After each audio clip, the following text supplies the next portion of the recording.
Hi, I'm Beth from Sew Country, and today we are having a sew along in the j&rewards Facebook group for the Smol backpack. This is the first pattern release from the designer Puntillas y Nudos. If you want to join the sew along, I will have a link for the Facebook group in the description of this video. This pattern is super cute and fun to make. It comes together really quickly. You can use scraps or you can have it all one color, mix and match. There's a lot of varieties here you can do with this, a lot of possibilities.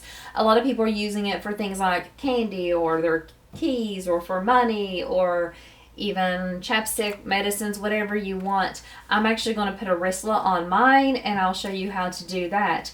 The main thing to know is that when we're working with a pattern for a small project, we need to be careful and be precise. So let's go over really quickly the pattern pieces to create the small backpack. We're going to need a front and back panel. That's these two pieces right here. Make sure whenever you're considering what to use that if you use a vinyl that it is one that is a little bit softer. So if I had a piece and I folded it like this and it made a really hard crease right here, that would be a little trickier to work with. You could still do it, it'd just be harder to get that perfect shape. So main panel, your front pocket, and a piece of double fold bias tape for the front pocket.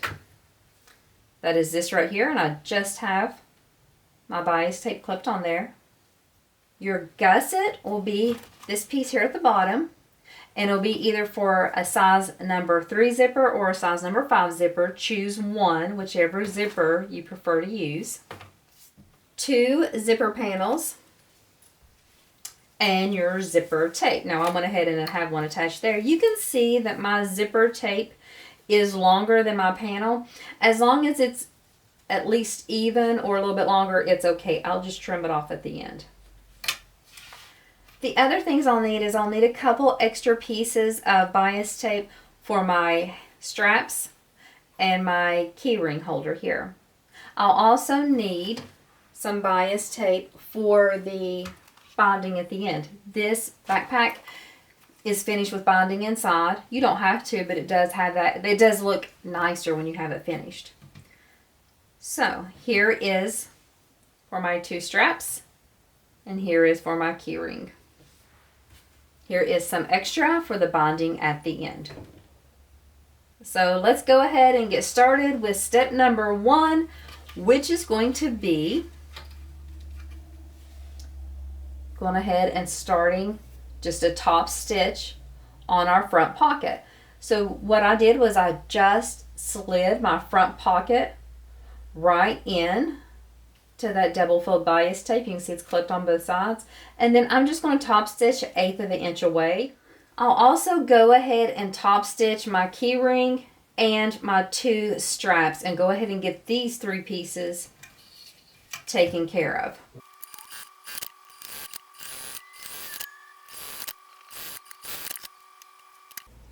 So now I've top stitched the binding onto my front pocket, and then I went ahead and top stitched both sides of the D-ring keychain holder and my straps.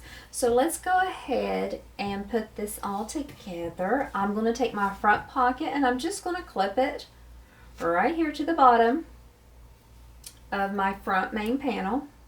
And then I'm also going to take my 2 straps and the key ring holder here and put them on the back. And I'm just going to clip this into place. And the way I do mine is I like for mine to kind of be overlapping a little, but you can have it spread apart if you want. It's just a little bit of a personal preference there. So I'm going to put that right in the middle. I'm going to put a clip there to hold that in place. And then I'm going to put one on each side of that D-ring. So 1 strap on each side. I'm not going to measure it, I'm just going to kind of butt it up against it.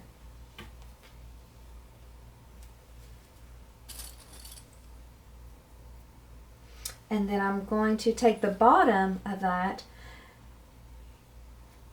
and the measurements are given in the pattern, but I'm just going to kind of put it right there, matching up the raw edges at the bottom, and so that's going to give it that little lift there. Do the same on the other side.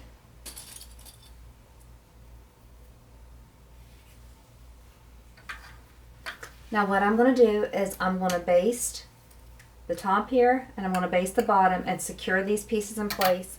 I'm also going to baste all 3 edges of my front pocket.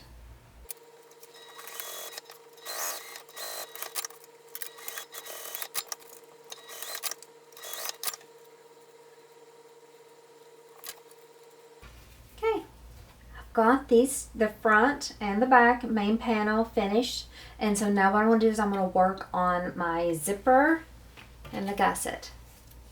So I'm going to take out my number 3 zipper and one of my zipper panels. I'm going to place them right sides together. I don't even have to worry about centering it because I have plenty of zipper tape, so I'm good to go. I'm going to keep my pull out of the way because when I'm sewing this, I just don't want to have to fool with that. So 1/4 of an inch or as close as you can get. 1/4 of an inch, and I don't use double-sided tape or even clips really, but use whatever you feel comfortable with using on this. And then we're just going to open this. Just like with any other gusset, we're going to fold the seam allowance, fold this panel on top of that seam allowance, because when we look from the back, we don't want to fold it that way.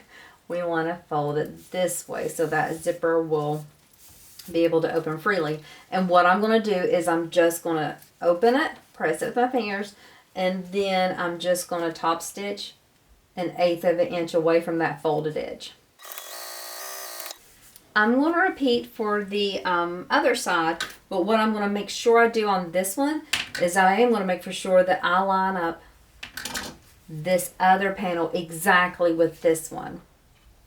So I want to be very careful that I match up my tops.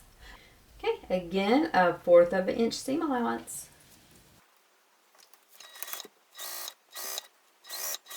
And again, I'm just going to open that up. Keep my seam allowance folded so it's away from my zipper teeth. And top stitch 1/8 of an inch away. But what I'm going to do now is I am going to match up this bottom edge. And then I'm going to sew across here with that 1/4 of an inch seam allowance. Going to go ahead and trim off that extra zipper tape. I'm going to fold this back. I'm going to let that seam allowance go up to my gusset.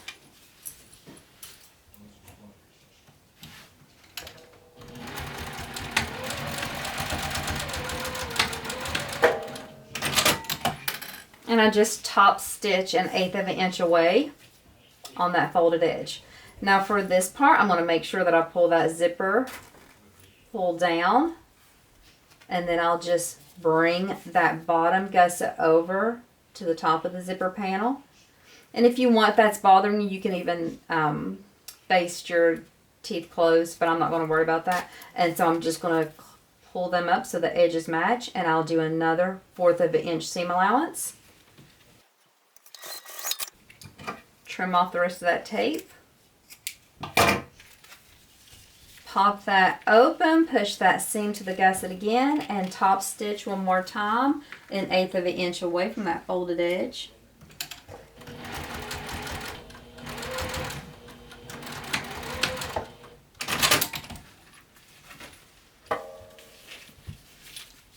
And now we have our completed gusset. You can go ahead and move your zipper pull halfway in the middle if you want, if you're afraid you'll worry about it. When you have a number 3 zipper, they don't open as smoothly as a number 5, so you definitely want to work with that. The next thing we're going to do is we're going to make our half, or I won't say quarter, yeah, we'll make our quarter marks. We'll do quarter marks. So I'm going to match up the seams on the gusset. And I am just going to do little snips.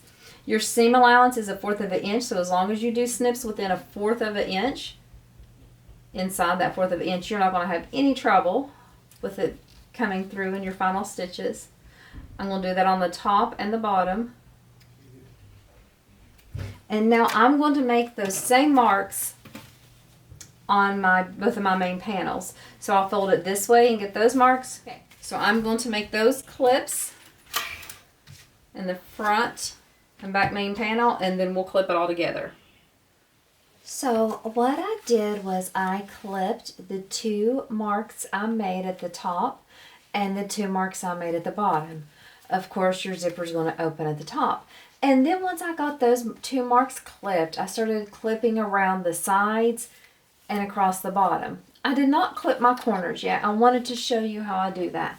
So the way I do mine might be a little odd, but the first thing I do is I kind of pinch to make this a crease to kind of push that down in there. I know that I want a really sharp, let me show you the other one. I want that really sharp square, that really sharp angle, I should say, down here at the bottom. I want that corner there. I don't want it rounded. That's what's going to give it that cute little shape.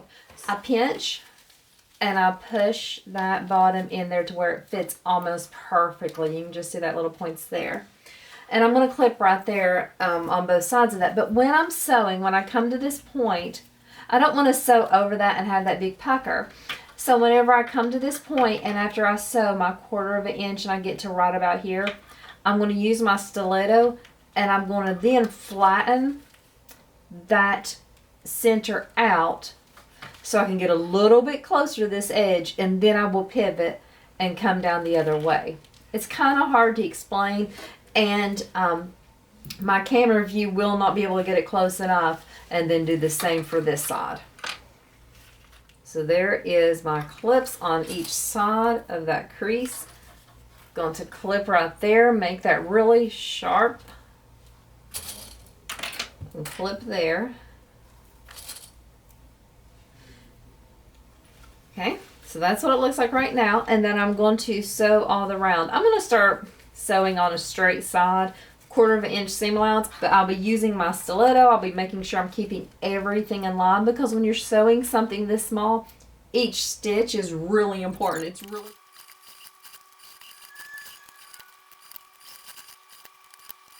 okay. Now that I've got that stitch around, I'm just going to round those little sharp points just a little bit. But I'm not trimming anything else because I'm going to bind this and I do not want to trim that anymore. Okay, I'm going to flip it out and see what I feel about it. See if there's any areas I want to catch or correct, because that does happen. And I'm just stretching, I'm pulling, I'm pushing. Oh my gosh. Is that, oh, it's so cute. Seriously, you know, that's super cute, super cute. Everything looks good. So what I'm going to do now is I go ahead and bind this section first. I do not put the other one on and then bind it. It just makes it a little bit easier. I typically do not use binding this thick. I usually make my own binding and do it a little bit differently. But where this is a small pattern, and where no one's going to be looking inside really closely, because where it is a small opening, it's not like a big handbag where you're going to be putting your hand in and opening up things like that. I'm okay with it being a little bit like bigger. Do you see what I'm saying? It's not like really, I don't know. It's just, I just usually use a smaller binding. So whenever I get around the corners, I'm not going to really worry about mitering the edges. I'm just going to push it on down, and then I'll just come and kind of fold, so it's not a true mitered corner there, but and that's the way I'll stitch it. And so I'm going to wrap this around the seam allowance, and then I'm going to stitch this on again at 1/4 inch.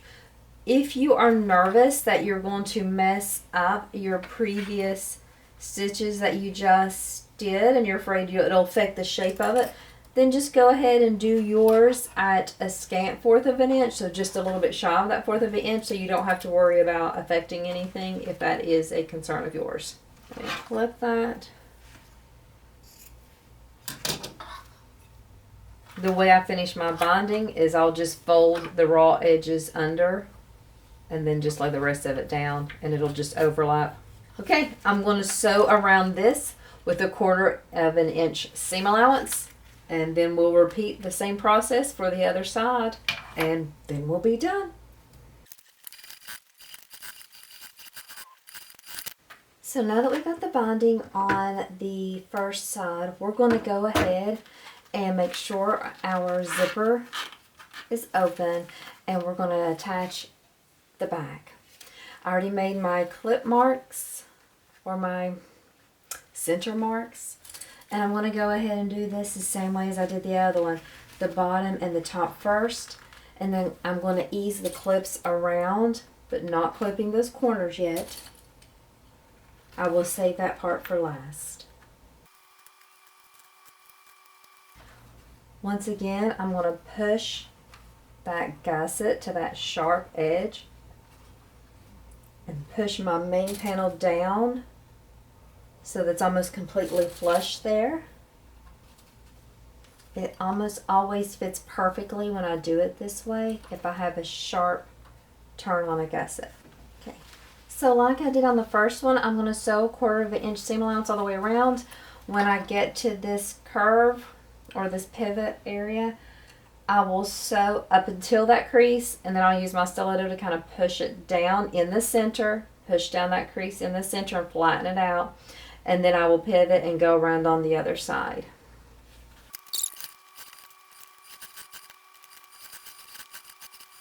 And attach the binding just like I did for the previous one, and then we are done. That's how quick this pattern is. So quick, so fun.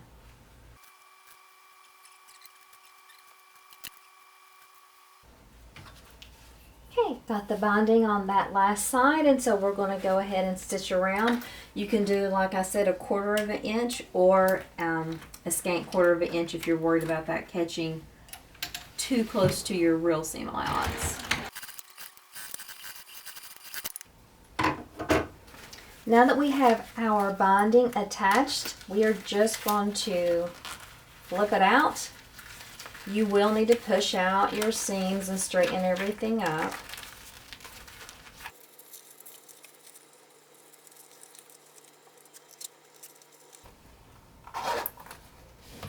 Oh my gosh, it's so cute. Everything looks great. The last thing I'm going to do is I'm going to attach a little holder here. What I did is this is 2 separate pieces, and I got them both on Amazon, and I just threaded the ring around my little stretchy bracelet, and then I'm just going to use the clip to clip it on here, and then I have the most adorable little bracelet here. I'll take some pictures to post in the group when I get done with this. But that concludes the sew along. Thank you for joining me. This vinyl is of course from j&rewards, so you can find this there.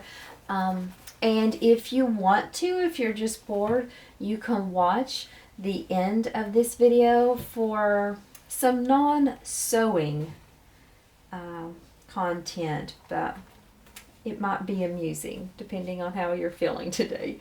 Thank you so much for joining me today, and I hope you sew this. I can't wait to see your pictures. Please post them in the group and share them with us, and I hope you guys have a great day. So Babbitt, we have to get the pronunciation right. We cannot mess up the name, okay? So you gotta help me. Are you ready? Puntillas y nudos. Puntilla y nudo. Puntilla y nudo. Puntilla y nudo. What do you think? Do we have it right? Is it perfect?